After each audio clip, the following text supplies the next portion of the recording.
Okay, we're doing live removal here out of this owl box.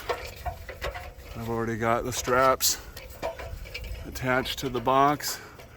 I smoked the front and plugged the hole. Here we are. We're gonna just show around the front what it looks like here. There's the front.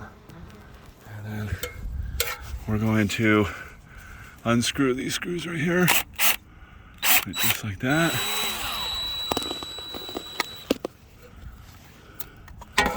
There's one screw.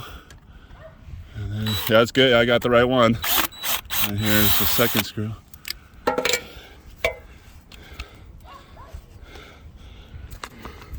Okay, I'm gonna move it over. Ready?